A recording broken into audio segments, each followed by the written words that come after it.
Hi friends, welcome back to channel. இன்னைக்கு என் ஸ்டைலில் வடக்கடி பார்க்கலாம் வாங்க. அதுக்கு இந்த கடலைப்பருப்பு ஊற வச்சு இந்த மாதிரி மிக்சியில் அரைச்சி கொஞ்சமாக உப்பு போட்டு குறப்பாக அரைச்சி எடுத்துக்கிட்டு இது நாங்கள் ஸ்டீம் பண்ணி வச்சுக்கலாம். இந்த மாதிரி இட்லி இதில் வச்சு சும்மா இந்த மாதிரி சும்மா கொஞ்சம் சின்ன சின்னதாக உருண்டை போட்டு இந்த மாதிரி இன்னொன்று இதில் வச்சு அதுக்கு மேலேயே கொஞ்சம் இன்னொன்று போட்டுக்கலாம். இப்போ இது மாதிரி ஸ்டீமில் வச்சு ஒரு 3 நிமிஷம் அப்படியே எடுத்து மூடி போட்டு வெந்த பிறகு நான் காமிக்கிறேன் உங்களுக்கு. இது சூடாக இருக்குது, எடுத்து வச்சு இது ஒரு பக்கம் ஆறட்டும் ஃப்ரெண்ட்ஸ். இப்போ நாங்கள் வடிகறி செய்கிறது பார்க்கலாம்.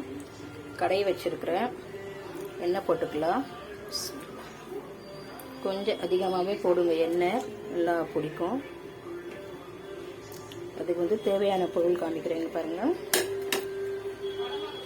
கருவேப்பிலை 2-3 பட்டை, 2 லவங்கம், பிரிஞ்சி இலை 2, சோம்பு. எண்ணெய் சூடாகட்டும், அது போட்டுக்கலாம். அதுக்கப்புறம் இந்த 3 வெங்காயம் மெலிசா நறுக்கி வச்சிருக்கிறேன். அப்புறம் ஒரு 3 தக்காளி, புதினா, கொத்தமல்லி. மசாலா மிளகாய் தூள், மஞ்சள் தூள், கரம் மசாலா. இது இது தனியாத்தூள். இது போட்டுக்கலாம். பிஸ்மில்லா. நல்லா இதாகிடுச்சு. இப்போ 3 பச்சை மிளகாய் போட்டுக்கலாம்.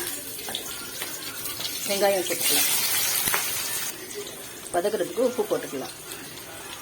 இது நல்லா வதக்கட்டும். இது கொஞ்சம் ப்ரௌன் கலராக வரட்டும். ப்ரௌன் கலராக வந்தால் இஞ்சி பூண்டு பேஸ்ட்டு போட்டுக்கலாம். கொஞ்சம் நல்லா வதக்கட்டும். இது காமிக்கிறேன். இது நல்லா வதக்கட்டும் ஒரு பக்கம். இப்போ இது ஆறிச்சு. இது எடுத்து வச்சு நாங்கள் பிளேட்டில் எடுத்து வச்சுக்கலாம்.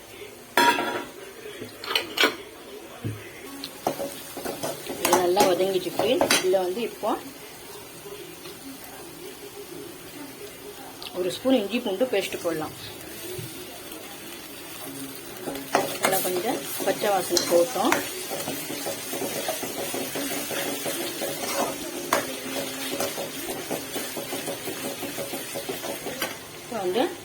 இந்த தக்காளி, புதினா, கொத்தமல்லி போட்டுக்கலாம்.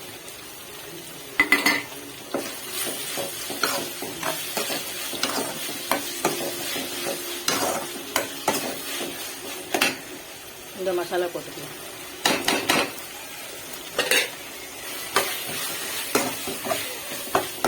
நல்லா வதக்கட்டும். மசாலா பச்சை வாசனை போட்டோம். தக்காளி நல்லா வதங்கி வரட்டும். நான் காமிக்கிறேன். நல்லா மசாலா இதாகிடுச்சு. இதில் கொஞ்சமாக தண்ணி போட்டு நல்லா மசாலா பச்சை வாசனை நல்லா இன்னும் தக்காளி எல்லாம் நல்லா இதாகட்டும். பார்க்கலாம். குழஞ்சி வந்துச்சு. இதில் நாங்கள் நல்லா கொஞ்சம் தாராளமாக எண்ணெய் போட்டுக்கலாம். இது தண்ணி போட்டுக்கலாம். தண்ணி போட்டுக்கலாம். நல்லா கொதி வரட்டும். அப்புறம் அந்த கடலைப்பருப்பு நாங்கள் வேக வச்சு வச்சுருக்கிறோம்ல, அது தூள் பண்ணி இதில் போட்டுக்கலாம். நல்லா கொதி வரட்டும். பாருங்க, மசாலா தண்ணி போட்டு நல்லா கொதிக்குது. இது நான் இந்த கடலைப்பருப்பு வேக வச்ச கடலைப்பருப்பு நான் கொஞ்சம் இந்த மாதிரி ஆறுனவுடனே இந்த மாதிரி சின்ன சின்னதாக தூள் பண்ணி வச்சுக்கிட்டேன். இது இப்போ இதில் போட்டுக்கலாம்.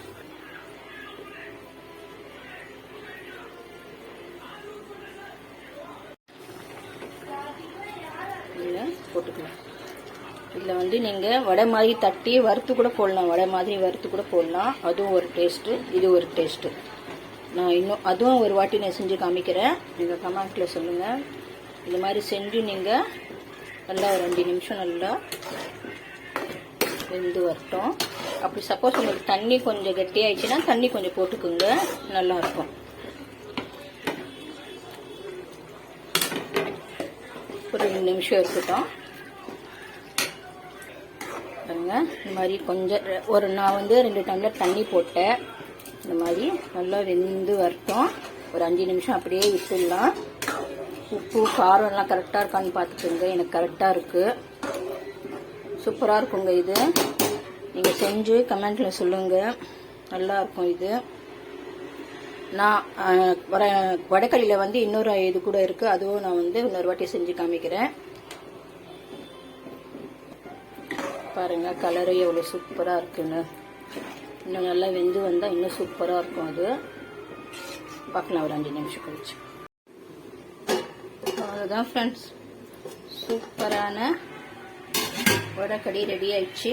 ஆஃப் பண்ணிடலாம். பாருங்க, நான் 5 நிமிஷம் அப்படியே விட்டுட்டேன் ஸ்லோலியே. இப்படி வந்திருக்கு பாருங்க, சூப்பரா. அவ்வளோதான். இப்போ வந்து சர்வ் பண்ணிக்கலாம். அவ்வளோதான் ஃப்ரெண்ட்ஸ், சூப்பராக ரெடி ஆயிடுச்சு வடக்கடி. ஷேர் பண்ணுங்க, கமெண்ட் பண்ணுங்க. இட்லி பாருங்க எவ்வளோ சாஃப்டாக இருக்கு. இட்லியோட சூப்பராக இருக்கும். சூப்பரான வடக்கடி ரெடி ஆயிடுச்சு. ஷேர் பண்ணுங்க, கமெண்ட் பண்ணுங்க, சப்ஸ்கிரைப் பண்ணுங்க, பெல் பட்டன் மறக்காம கிளிக் பண்ணுங்க. எல்லாரும் வாங்க சாப்பிடலாம்.